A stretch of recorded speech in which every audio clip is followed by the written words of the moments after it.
Hey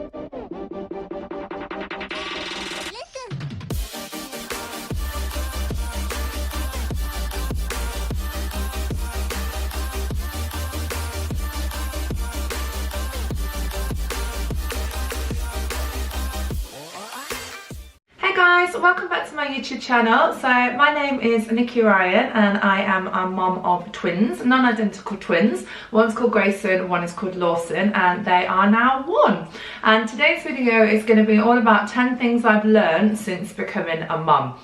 This video is a collaboration with lots of my fellow mum friends. So you've got some mum friends with YouTube channel, some mum friends with Instagram, and I'm going to list them all down below. So once you've watched my video, go and head over to theirs and have a watch. So, 10 things I've learned since becoming a mum. Now, I find it very difficult to talk about the boys without crying, so fingers crossed we get through this without tears. I've made myself a list because to remember all 10 in the right order is going to be a bit tricky. So, number 1, to be less selfish. I think everybody becomes less selfish once they are a parent. So in terms of what I mean by that is just doing less things for yourself. So less selfish, less you know, worrying about what you're going to be doing and obviously worrying about what they're going to be doing. So you learn to put yourself way further down the list. So first will come the babies, then hopefully, you know, your partner if you've got support, then family, friends, and then it's normally housework, you know, all the cleaning, the tidying, the washing and all of that. And I think you just learn to appreciate things that you do a lot more when you do them. So definitely number 1, less selfish. Number 2, this is quite a big one for me, and it's just to learn to love your body more. So obviously, if you know my background, I was with Slim World for a very long time as a member and as a manager and a consultant.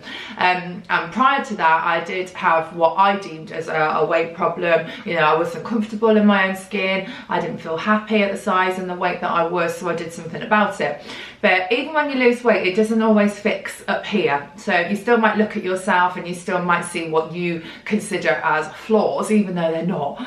And for me, since having the boys, I just don't care as much. Like, I don't care if I'm a bit heavier, I don't care if I've got wobbly bits, I don't care about my scar. I just think, my God, you know, I never thought that I could have children. So the fact that IVF, you know, 3 rounds of IVF have finally given me my dream and made me the happiest person on the planet, I don't care now if my body doesn't look like it used to. If anything, I love it more because it's done something that I never, ever thought that it could do. So I think it definitely gives you a whole new perspective on self-love and your body image, which is a fantastic thing.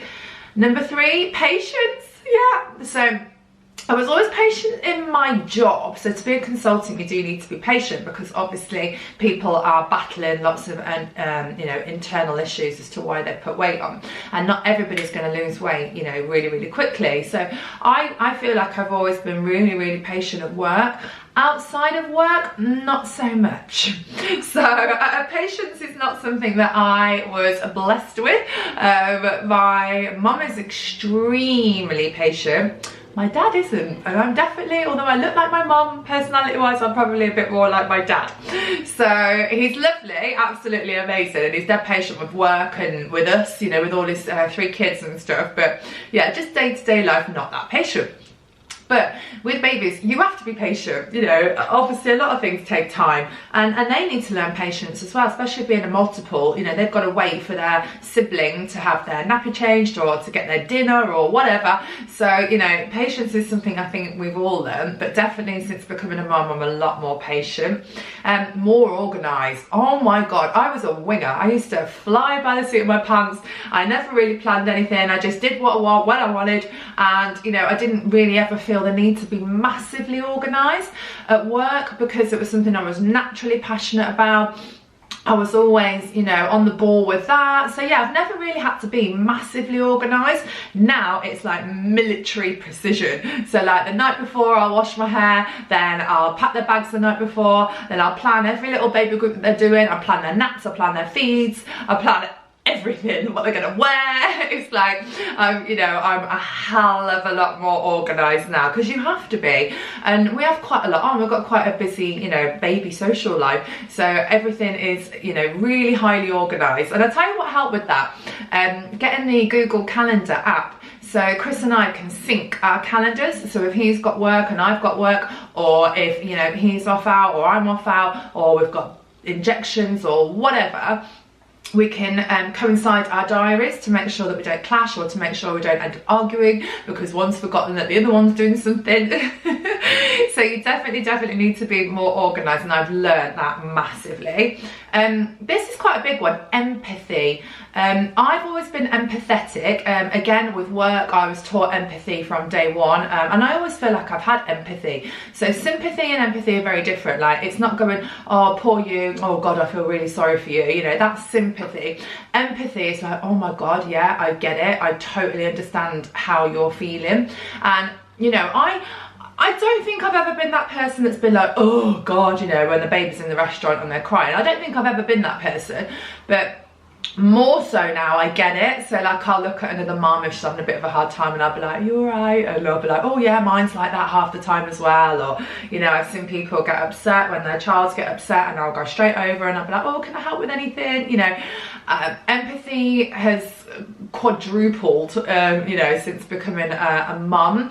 But also, like, your emotions are all over the place. When you have IVF, you get quite emotional anyway. When you have babies, you just become an emotional wreck. Like, I'll cry at anything now, and I never ever used to be a crier ever, but it's softened me a lot. I've always been really strong, and maybe slightly hard, you know, maybe a bit of a hard exterior and a hard shell. You know, have been called an ice queen before, but Chris changed that massively when I met him. But now I'm a mom, like, I'm like melted chocolate. I just like cry at anything. I've got, you know, I feel like I've got a massive heart, and I've always had a big heart because I'm very passionate about helping people, whether it's with weight, whether it's with weight loss, whether it's just having a chat about being a parent, but now definitely even more so. Gratitude, oh my God, I've always been grateful. I don't always believe in luck. I believe if you work hard for things and you put steps in place, then you can get to where you want to be in life. But some of the things that I've now got, I couldn't really control. You know, I did my best, I did my research and all of that, but I'm just so grateful to CRM, which are not the company, which are the clinic that I had my IVF with. I'm grateful for IVF. I'm hugely grateful that I'm not only now a mum of one, I'm a mum of two, and they're the most amazing boys ever. I'm so thankful that I've got Chris and the support that we give each other now as parents. I'm so grateful for my parents and my family and my friends. I think when you become a mom, you really appreciate your mom. If you know, not everybody's got great relationships with their family, and that really hurts my heart as well when I hear stories that people haven't got great in-laws or their parents aren't that great. And, you know, I really feel for people like that. I'm so grateful that mine are amazing. So yeah, I can't talk about that too much, otherwise I will get emotional again. But yeah, I just think that I appreciate things a lot more now. I'm a lot more grateful. I was always grateful, but now I'm even more grateful. Every baby's different, so, you know, that's definitely one of the things I've learned since becoming a parent, is that even though mine are siblings and they were you know, in my tummy at the same time, born at the same time, yeah, they're still completely different babies, and what might work for one baby isn't necessarily going to work for another. And yeah, every baby is different. You can read all the books in the world, but then you've kind of got to use a bit of common sense and your own gut feeling, because nobody will know your baby better than you. So yeah, every baby is completely different. And also I've learned that you don't have to be perfect. So when I do something, I like to do it right, and I like to do it 100%, and I like to give it everything I've got. But some days it's not going to go well, and some days you might not get out the door because you've had nappy explosions, they've been sick all over their clothes, they've not slept, or whatever. life isn't going to be perfect when you are a mum. Life isn't perfect anyway. Relationships aren't perfect. You know, people look at probably my feed sometimes and they might be like, oh yeah, she's got a perfect life, she's got a nice house, nicer, you know, lovely husband, blah blah. Yeah, I have got, you know, nice things because Chris and I have worked hard for that. Or, you know, yes, I am extremely lucky that I found Chris, and yes, I've got 2 beautiful boys and all of that, but no one's lives are perfect, no one's, and that's okay. You don't have to be the perfect mum. You can sometimes go, do you know what, I've had a really bad day today. Today's been really hard and I found it hard. That's okay. So let's go on to the next one. True happiness comes from little things, and also just to have a bit more of a thicker skin. So that's cheating a little bit because that's kind of like 2 in 1. But I think that, so I'm just trying to make sure I've done the right amount now. I think that true happiness comes from little things. So appreciating the little moments. So, you know, happiness isn't going to necessarily come from like amazing holidays. You know, people might find that that makes them extremely happy, and yeah, they are great, but for me, like, it's the little things. So if they smile, or, you know, one of the things they do is when they playing with their like little ball toy they've got at the moment, when they do something well and they put it down the little funnel, they just both look at me like for praise, and it just melts me. So happiness can come from just little things, a little hug, or seeing their little faces when you go in the morning. You know, it doesn't have to be big extravagant things. You know, you haven't always got a, I don't know, like sometimes I think on social media people feel like they have to impress people and stuff like that. Like, just relish the small things as well, appreciate the small things.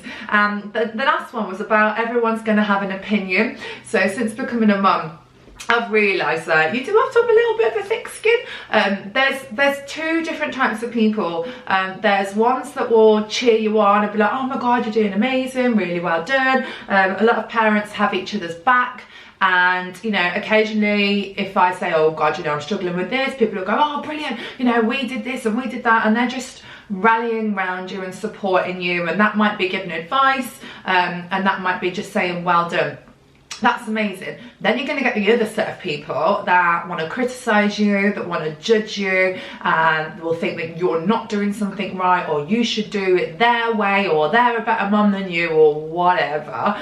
And you kind of have to have a bit of a thick skin, especially when you do things like, you know, Instagram or YouTube. So I think becoming a parent has made me realise that there are going to be a lot of opinions out there. Everyone's got them. Some people will just think them and carry on with their lives. Some people will voice them or type them, and, you know, that's just one of those things. But luckily the support is like way more than any negativity. So positivity tends to outweigh negativity. You know, love tends to win over hate and all of those little things. So I think I've done 10. I lost count. So I wrote a couple that kind of like bonded into one. So yeah, I don't know, I think I've done 10. But anyway, that's all the things that so far I've learned since being a mum. Well, it's not all of them, it's like the 10 that I could think of for this video. I'm sure there's going to be a lot more as I go through the journey of having, you know, 2 boys to raise, and they get older and their personalities develop more, and I'll be doing different things with them. You know, I'm going to be learning loads along the way, and I'm excited for that journey, and I'm loving it, absolutely loving it. So what have you learned? What have you learned since becoming a parent? I'd love to know if you let me know in the comments down below. And then don't forget to go and check out the other girls' videos, because we're all different people, and I'm sure we'll perhaps say some of the things the same, but then some of the things we'll probably come up with, you know, different things. And you might find someone that you'd absolutely love to follow. So thank you so much for watching, guys. I've missed you. I haven't been able to do a video for a couple of days. We've had colds and things like that, so yeah, my focus has been on them. But yeah, I wanted to make this quick video while they were napping, so I hope you enjoyed it. Don't forget to give it a quick thumbs up, don't forget to subscribe for more videos, and I'll look forward to seeing you in my next one. Bye.